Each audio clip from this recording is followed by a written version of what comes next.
क्या आपने कभी ऐसा महसूस किया है कि आप सब कुछ ठीक कर रहे हो, फिर भी अंदर कुछ खाली सा लगता है? आपके पास नौकरी है, फोन है, सोशल मीडिया पर फॉलोअर्स है, आप सेल्फ हेल्प की किताबें भी पढ़ चुके हैं, प्रोडक्टिविटी वाले सारे टिप्स अपनाए हैं, शायद ध्यान भी लगाने की कोशिश की हो, फिर भी दिल के अंदर एक खालीपन सा चुभता है। सुबह उठते हो तो थकान महसूस होती है, नींद की कमी से नहीं बल्कि शांति की कमी से। चेहरे पर मुस्कान होती है लेकिन वो आत्मा तक नहीं पहुंचती।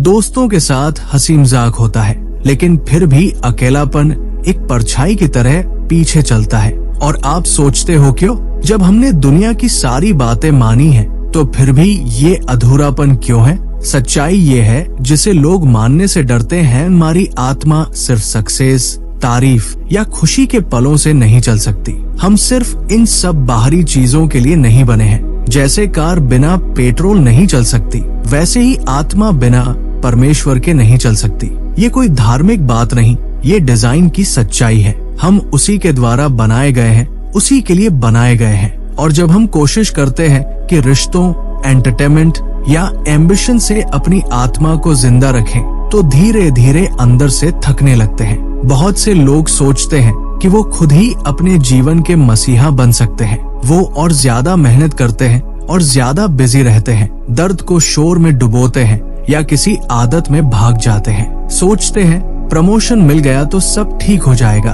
अच्छा रिश्ता मिल गया तो सुकून आ जाएगा, सफल हो गया तो खुशी अपने आप आ जाएगी।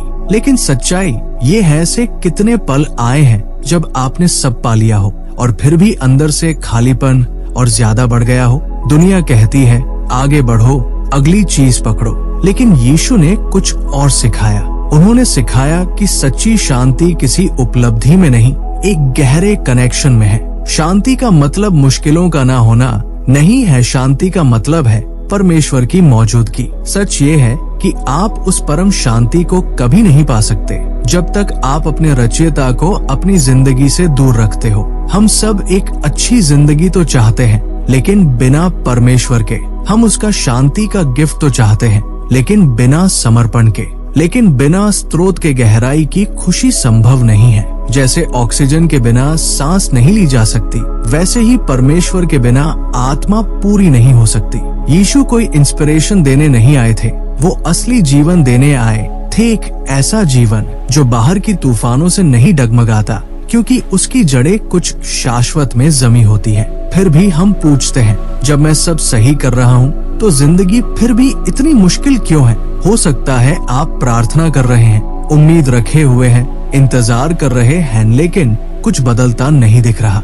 लगता है जैसे परमेश्वर चुप है, जैसे उन्होंने हमारी पुकार सुनना बंद कर दिया हो। लेकिन ध्यान से सुनिए, परमेश्वर की चुप्पी उनकी गैर मौजूदगी नहीं है, सिर्फ इसलिए कि आप कुछ होता हुआ नहीं देख पा रहे। इसका मतलब ये नहीं कि कुछ हो नहीं रहा। परमेश्वर की कार्य करने की गति हमारी टाइमलाइन पर नहीं चलती। वो कोई वेंडिंग मशीन नहीं है कि आपने बटन दबाया और तुरंत रिजल्ट मिल गया। वो एक बुद्धिमान और प्रेम से भरे पिता है जो जानते हैं कि जीवन की सबसे महत्वपूर्ण चीजें धीरे धीरे बनती है। जैसे बीज बोने के बाद पेड़ एक दिन में नहीं उगता, उसे मिट्टी में रहना पड़ता है, अंधेरे में टिके रहना पड़ता है, तब जाकर अंकुर फूटता है। और कई बार आप वही बीज हो, आप अंधेरे में हो और सोचते हो कुछ हो भी रहा है या नहीं, लेकिन उसी मिट्टी, उसी चुप्पी में आपका रूपांतरण हो रहा होता है। परमेश्वर आपको नकार नहीं रहे, वो आपको गढ़ रहे हैं।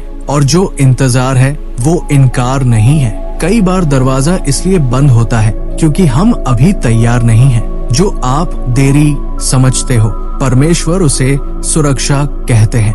जो आप ठुकराया जाना समझते हो, वो दिशा बदलना हो सकता है। अगर आपको सब कुछ उसी समय मिल जाए जब आप मांगो, तो आप उस व्यक्ति को खो सकते हो जिसे परमेश्वर बनाना चाहते हैं। बहुत से लोग इंतजार में हार मान लेते हैं, लेकिन यीशु का रास्ता सब कुछ जल्दी पाने का नहीं था, वो आपको वो बनाने का था जो आप वाकई में हैं। और ये सब होता है जब आप अज्ञात में खड़े रहना सीखते हो, जब आप विश्वास को थामे रखते हो। और ये हमें एक और सच्चाई पर लाता है, धैर्य कोई कमजोरी नहीं, ये एक आत्मिक ताकत है। इस दुनिया में जहाँ सब कुछ फास्ट चाहिए, fast result, fast relationship, fast success, वहाँ धैर्य को कमजोरी समझा जाता है। लेकिन परमेश्वर के राज्य में धैर्य ताकत है। जब आपकी जिंदगी रुक सी गई हो, जब आपकी योजनाएं अटक गई हो, जब प्रार्थनाएं अनसुनी लगें, तब वही समय होता है जब आपको डर के बजाय विश्वास में झुकना होता है।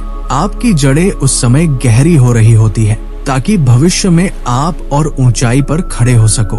इस सीजन को नजरअंदाज मत करो, इसे जल्दबाजी में खत्म मत करो, क्योंकि इंतजार के समय में जो कैरेक्टर बनता है वही आपको आपके प्लेटफॉर्म पर टिकाए रखेगा। तो अगर आप थके हो, खोए हो या अकेले महसूस कर रहे हो, सुनिए, आप वही हो जहां आपको होना चाहिए। इसलिए नहीं कि सब कुछ ठीक है, बल्कि इसलिए कि जिसने आपको बनाया है वो अब भी आपके जीवन को संभाले हुए है। आपको सारे जवाब जानने की जरूरत नहीं है, बस उससे जुड़े रहिए जो जानता है। आपकी आत्मा इस दुनिया से पूरी होने के लिए नहीं बनी थी, वो उसी के लिए बनी थी। उसी के पास जाओ, उसी में विश्राम लो और भरोसा रखो कि चुप्पी में भी, इंतजार में भी, अज्ञात में भी वो आपके अंदर कुछ ऐसा सुंदर बना रहा है जो टिकेगा। बहुत लोग इसलिए विश्वास छोड़ देते हैं क्योंकि उन्हें जवाब नहीं मिले। ये क्यों हुआ? उसने ऐसा होने क्यों दिया? मैं अभी तक इंतजार क्यों कर रहा हूँ? लेकिन क्या हो अगर वो चुप्पी कोई सजा नहीं, एक बुलावा हो? क्या हो अगर उस चुप्पी में परमेश्वर आपको गहराई से खुद की ओर खींच रहे हो? हो सकता है कि आपको जवाब नहीं चाहिए, आपको सिर्फ उसकी नजदीकी चाहिए। यीशु ने कभी वादा नहीं किया कि हम हर मोड़ की वजह समझेंगे, लेकिन उन्होंने हमें बुलाया कि हम उनके साथ चलें। और कई बार असली मकसद पीछे मुड़कर देखने पर ही समझ आता है, लेकिन बीच रास्ते में हमें सबसे ज्यादा जरूरत होती है स्पष्टता की नहीं, विश्वास की। और अब बात आती है एक और सच्चाई की, आपका असली परिचय न तो आपके अतीत से तय होता है, न दर्द से, न उपलब्धियों से, वो तय होता है सिर्फ परमेश्वर से। दुनिया आपको लेबल देती है, फेलियर, एडिक्ट, जो कुछ नहीं कर पाया, या जो सबसे सक्सेसफुल है, सबसे स्मार्ट है, सबसे पॉपुलर है। लेकिन यीशु इन सब लेबल्स को तोड़ते हैं। वो आपको आपकी सबसे बड़ी गलती से परिभाषित नहीं करते, नहीं आपकी सबसे बड़ी उपलब्धि से। वो आपको सिर्फ एक नाम से बुलाते हैं, चुना हुआ, प्रिय, मुक्त किया हुआ। आपका अतीत आपको समझा सकता है, लेकिन परिभाषित नहीं कर सकता। परिभाषा तो इस बात से आती है कि आप किसके हो। बहुत लोग अपनी पहचान गलत जगहों पर ढूंढते हैं, कभी दुनिया की चाह में, कभी अपने जख्मों की वजह से। लेकिन यीशु कुछ नया ऑफर करते हैं। वो सिर्फ आपके अतीत को माफ नहीं करते, वो आपको एक नया भविष्य देते हैं। और जब आप उस पहचान से जीना शुरू करते हो, उसके लिए नहीं, उससे, तब आपकी आत्मा असली रूप में जीने लगती है। और आखिरी सच्चाई ये है, परमेश्वर का दिया हुआ जीवन कोई एक बार का फैसला नहीं है, वो एक रोजमर्रा की यात्रा है। बहुत लोग सोचते हैं, मैंने एक बार परमेश्वर को मान लिया, बस हो गया। लेकिन यीशु ने कभी सिर्फ एक बार मानने को नहीं कहा, उन्होंने कहा, मेरे पीछे चलो हर रोज। इसका मतलब है हर सुबह उठकर ये कहना, परमेश्वर, मुझे सब जवाब नहीं पता, लेकिन मैं आप पर भरोसा करता हूँ। मुझे गढ़िए, मुझे चलाइए, मुझे वैसा बनाइए जैसा आपने सोचा है। इसका मतलब है कि प्रार्थना जीवन की रिदम बने सिर्फ तब नहीं जब मुश्किलें हों, बल्कि हर दिन। कभी कभी हम इंस्पायर्ड महसूस नहीं करते, कभी कभी थक जाते हैं, सवाल होते हैं, लेकिन लक्ष्य परफेक्शन नहीं है, लक्ष्य है जुड़े रहना। हर दिन थोड़ा झुकना, थोड़ा विश्वास रखना, थोड़ा और समर्पण करना। यही असली रिश्ता है परमेश्वर के साथ, कोई परफॉर्मेंस नहीं, एक सच्चा कनेक्शन। तो अगर आज आप थके हो, रास्ता धुंधला लग रहा है, अतीत चिल्ला रहा है, या सपने बहुत दूर लग रहे हैं, तो याद रखिए, परमेश्वर अभी भी आपके साथ है।